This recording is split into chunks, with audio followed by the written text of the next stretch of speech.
Sveiki, įsivaizduokime.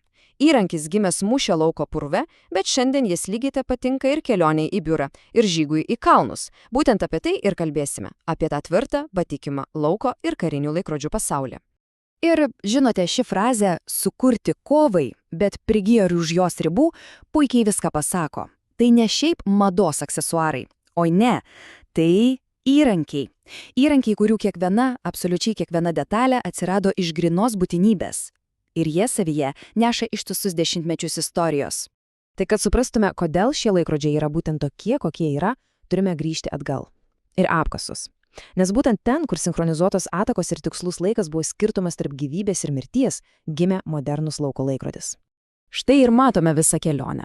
Viskas, žinoma, prasidėjo 20-ojo amžiaus pradžioje. Tada funkcija pirmą kartą tiesiog nugalėjo formą. Vėliau amžiaus viduryje, po karų, visas tas patikimumas rado naujus namus civilių gyvenime.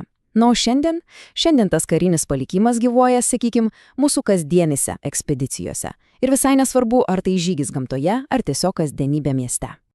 Gerai, bet kasgi sudaro to lauko laikrodžio, pavadinkim DNR. Kokios savybės jį paverčia tikru lauko laikrodžiu, o ne tiesiog laikrodžiu su kariniu stiliaus dirželiu? Jei labai paprastai, lauko laikrodis visų pirma yra įrankis. Taškas. Jo vertė matuojama ne blizgesiu, o gebėjimu patikimai įrodyti laiką pačiomis sunkiausiomis sąlygomis, būtent tada, kai nuo to priklauso viskas. Visa jo dizaino filosofija iš esmės stovi ant 3 pamatinių stulpų ir visi jie ateina tiesiai iš karinio paveldo. Taigi, pirmas dalykas – įskaitomumas, laiką turi būti įmanoma pamatyti akimirksniu be jokių dvejonių. Antra – patvarumas. Korpusas, mechanizmas, viskas turi atlaikyti smūgius, purvą, vandenį, viską. Ir galiausiai trečia – funkcionalumas. Jokių nereikalingų pribumbasų, tik tai, kas absoliučiai būtina. Gerai, tai apibendrinkim. Kokie tie pagrindiniai bruožai? Visų pirma, labai kontrastingas, lengvai įskaitomas ciferblatas, būtinai su arabiškais skaitmenimis. Toliau šviečiančios rodiklės ir žymekliai, kad matytųsi tamsoje. Korpusas turi būti tvirtas ir paprastas, be jokių pagražinimų. Mechanizmas patikimas, nesvarbu ar mechaninis ar kvarcinis. Ir žinoma, dirželis, dažniausiai iš tvirto audinio arba odos. Štai ir visas tikro lauko laikrodžio receptas.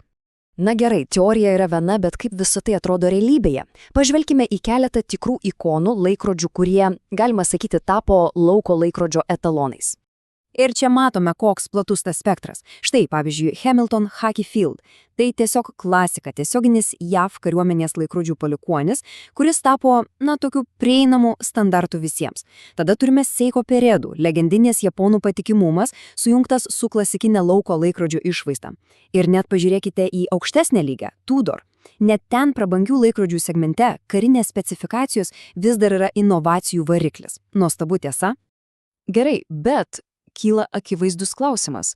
Kodėl pasaulyje pilname išmaniųjų laikrodžių ši atrodytų senamodiška dizaino filosofija vis dar taip stipriai mus traukia? Manau, atsakymas slypi jų nuoširdume. Tai praktiški, funkcionalūs, patikimi įrankiai. Ir pasaulyje, kuris darosi vis sudėtingesnis, ta paprasta, aiški lauko laikrodžio prigimtis, ji tampa patrauklesnė nei bet kada anksčiau. Ir žinokit, tai nėra tik kažkokie sentimentai ar nostalgija. Pažiūrėkime į skaičius. Lauko ar tyrinėjimo laikrodžiai yra vienas iš pagrindinių segmentų, į kurį koncentruojasi mažieji nepriklausomi laikrodžių gamintojai. O tai reiškia viena – paklausa yra milžiniška. Ir būtent šie mažieji nepriklausomi gamintojai ir neša tą deglą toliau. Būtent jie išlaiko tą autentišką, originalaus karinio laikrodžio dvasią gyvą. Ir ne tik išlaiko, jie pritaiko ją visiškai naują nuotykių ieškotojų kartai. Tad galiausiai, apie ką mes čia kalbame, lauko laikrodis yra kur kas daugiau nei tik prietaisas laikui matuoti. Tai daiktas, kuris sujungia dešimtmečių tarnybos istoriją su mūsų asmeniniais kasdieniais iššūkiais. Tad lieka tik vienas, bet esminis klausimas. Kokiagi yra ta kasdienė ekspedicija, į kurią leidžiamės kiekvienas iš mūsų?